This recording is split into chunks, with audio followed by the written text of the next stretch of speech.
Tuesday practices are so hard help you guys? I just think we pride ourselves on Tuesday practices. We call it Bloody Tuesday. So just going out there and just giving all the effort. I think that kind of what brings out the toughness on Saturday. So we just try to go in that practice with a lot of energy and just a lot of toughness that day. So that helps us a lot on Saturday. It's going to be like over 90 degrees today. Now you're from Georgia, it's probably not a big deal to you, but there are a lot of guys in October who be like, oh man, we got to go out in 90 degrees. Will there be any complaining today? No, not really. We've had a few practices in that kind of weather, so I think the guys are used to it. And we usually have a few breaks in between practice where we'll just have a break, and the trainers will bring around Gatorade. So the coaches and the trainers do a good job in kind of keeping us well rested and keeping us, I guess, on top of hydration and stuff like that. Front row right. Joey from the Columbus Dispatch. Justin, you haven't thrown an interception yet this year. I'm curious what you think is kind of the most important reason why that hasn't happened, why you've been kind of careful. What have you done to not kind of avoid that? I think the biggest reason why I haven't turned the ball over is just because Coach Day just puts it in my brain every day in practice. Take care of the ball. Take care of the ball. That's the number one rule of the offense. Take care of the ball, and that's really the plan to win. So when I'm on the field, I'm just thinking about making smart decisions and just really just taking care of the ball, knowing the situation, the down and distance, and just kind of playing it out in my mind.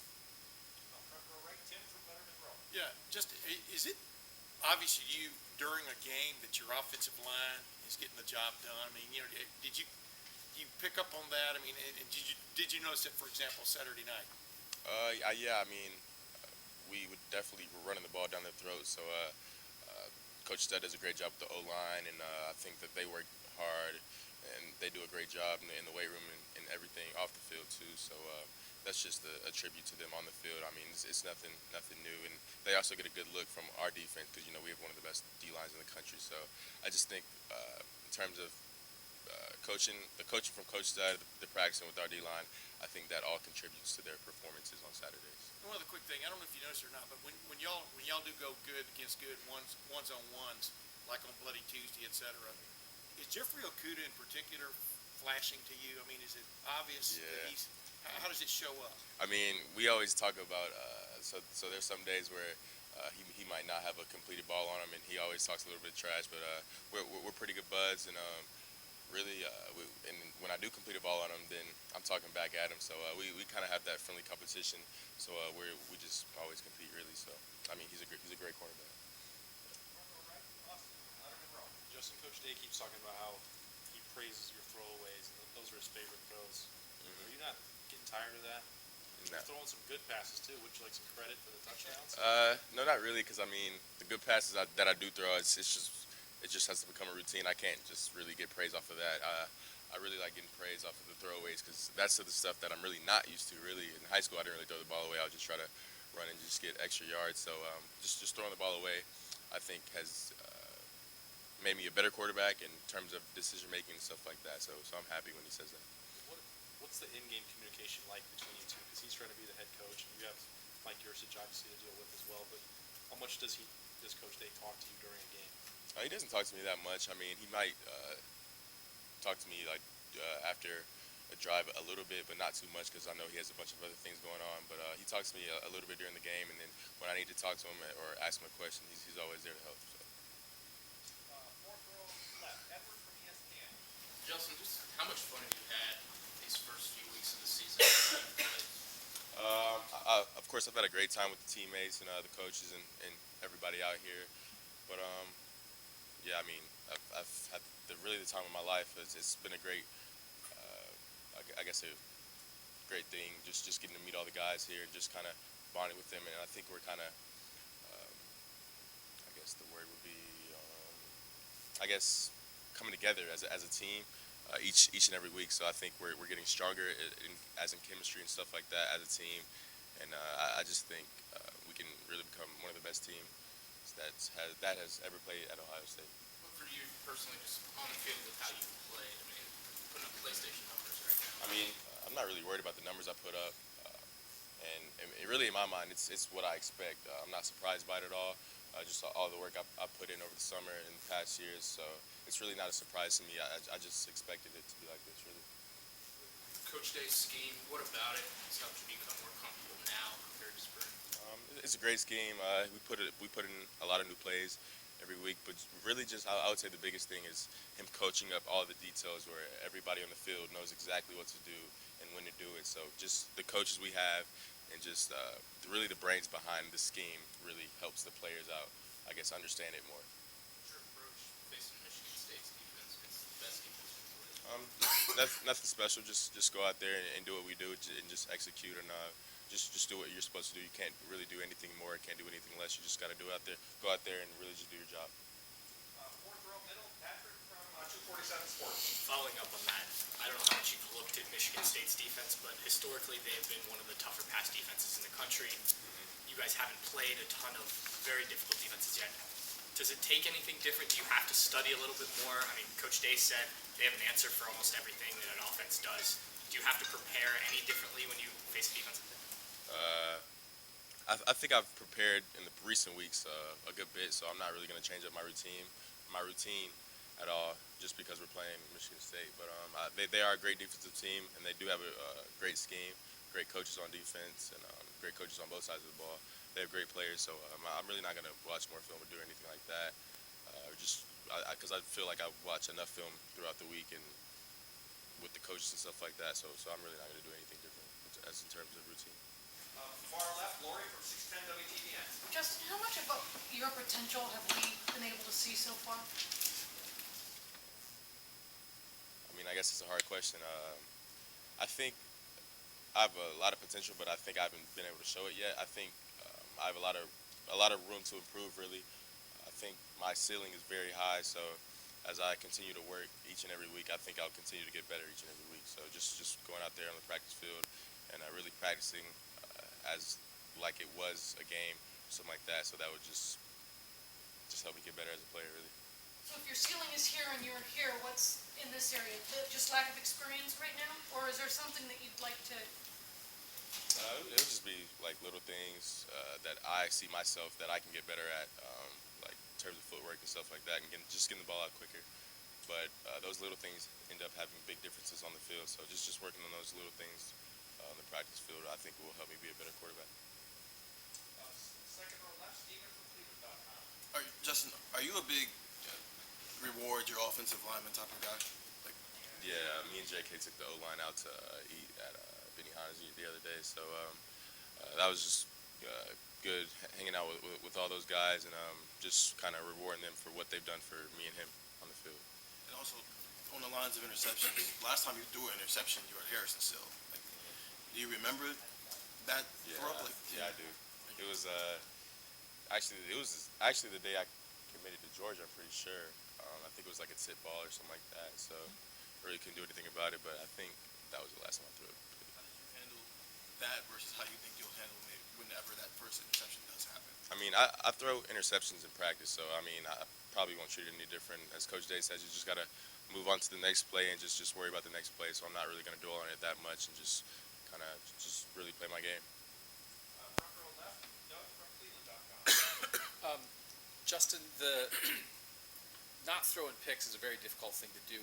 Every quarterback takes a couple sacks every now and then. Have you had any problem with any of the sacks that you've taken this year, or is that just, I mean, you can't go through a game and never be sacked in the whole season? Do you feel like, well, those have all been pretty reasonable? Well, I think some were reasonable, but some I should have thrown the ball away. So I just have to, again, just get a better feel of just throwing the ball away and when to try to make a play. And as I continue to do that, I think that'll just make me a better quarterback overall. So some of the sacks this year, they were really on me. I should have just thrown the ball away and just moved on to the next play. But so yeah, I just have to work on that and just get better at that aspect of the game. And you've played quarterback at different places. Just what does it do when a quarterback has faith in his offensive line, just when you're dropping back to pass? I mean, I'm sure, just being honest, right? There's times when maybe you're thinking, oh man, I don't know if this tackle can block this guy, right? Like if you believe in your line, does it have any effect on how you're able to play, even before the snap, what you're thinking about?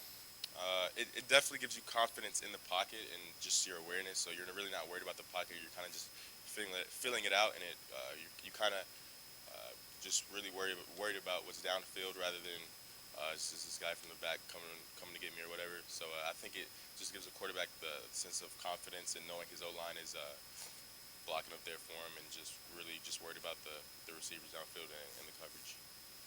Second row middle, Bruce from Maven Sports Illustrated.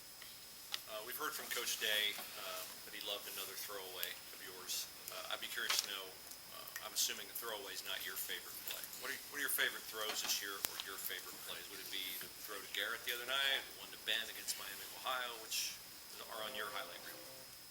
I don't really choose out. I don't watch film and choose that was my favorite throw. I mean, I just really just go out there and make the throws I need to make for the team to win, really. So I'm not really, I guess, highlighting a specific throw in a game because I think I have a great arm, really not. I think the team thinks that too. So I make, I guess, good throws, quote unquote, good throws in practice. So it's really nothing new. I mean, we've worked hard over the summer in the winter, and the receivers know kind of what to do and what I expect from them. So I think the receivers would just say those throws that I'm making are routine, really, because we've just worked on it a lot throughout the summer and stuff like that. So when you make a throw like either one of the two I alluded to, you don't to yourself say, man. Nah, I really expect to make those throws. So it's really just the expectation and just having a high expectation for yourself, because if you expect that from yourself, I mean, I expect more from myself. So I think that even if I don't reach those expectations, I'll still be elite. So just the higher the expectations I have for myself, I'll still be on a great level as a quarterback. So I mean, I think the higher your expectations are as a person, even if you fall short of it, you'll really be good. But you just have to keep thriving for your expectations. If you don't make it, you just got to keep working harder, really.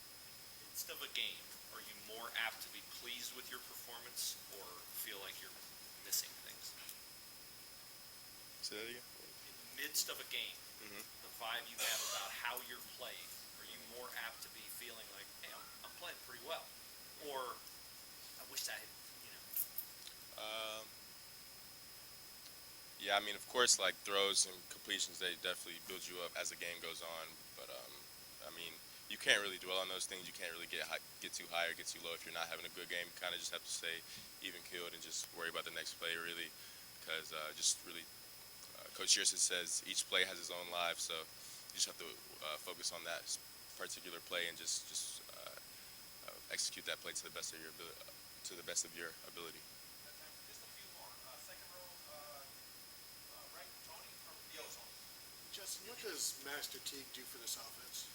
He's a downhill runner. I mean, he runs hard. He's big. He's physical. So he definitely kind of creates a big, powerful running back. Of course, J.K. is a big, powerful running back too, but we need another guy that can do that as well. So I think Master definitely opens up the running game. He's fast. He's elusive, and he can really run through guys. So I think he definitely opens up the offense more. When you see him have success, you dump a pass off to him, and he takes it 25, 28 yards. Does that then give you more confidence that he can do that as well? I mean, again, we see it all the time in practice, so it's really nothing new. But yeah, that was just a check down, and of course, just seeing that from Master is really not surprising at all. So just as we go on in practice, we're just working hard every day, really, and just seeing those from J.K. and Master and stuff like that. That's really not surprising to see at all from them. Right behind Rob from the Dispatch. Just curious, Justin, do you see any weaknesses on this team? We definitely have weaknesses on the team, and we're not where we need to be yet to win a national championship. So Coach Day emphasized that a lot, that we're not where we need to be, although we're having success right now. So we just emphasize really just going out and just having a great practice every day, bringing the energy and the juice out there. So really every day at practice, we just got to play tough and really just practice as hard as we can. It's hard to see weaknesses, but you say there are some. What are they? I mean, I like to keep that disclosed right now so the other teams don't know our weaknesses. But yeah, we definitely know our weaknesses, and we just try to focus on those and try to make those weaknesses stronger. What's it going to take for you guys to get beat? What's it going to take for us to get beat? I think the only thing that it's going to take for us to get beat is us not being ourselves, really. I think if we play our game and do what we're supposed to do, I think we're definitely one of the best teams in the country. So as long as we continue to do that, I think we'll have a great season. And final set of questions, third row left, Dan from the Left Warriors. Justin, California passed a law yesterday about name, image, and likeness benefits. That's obviously a big issue in the NCAA right now. Just was curious, what's your perspective on that and whether student athletes should be able to get name, image, likeness benefits? I think in terms of, I think some student athletes need the money, of course, because not every student athlete grows up in the same background. Some student athletes, they have poorer backgrounds than others, so I haven't really thought about it much, but I definitely think some should be paid in terms of the way they've grown up and I guess how their family's doing back home, but I haven't really thought about it much. You guys talk about as players at all when that stuff is in the news? I mean, of course the players want to get paid, but our focus is really not on getting paid. Our focus is on winning games, so as long as we keep winning games, I think everyone will be happy around here. Justin, thank you. Thanks.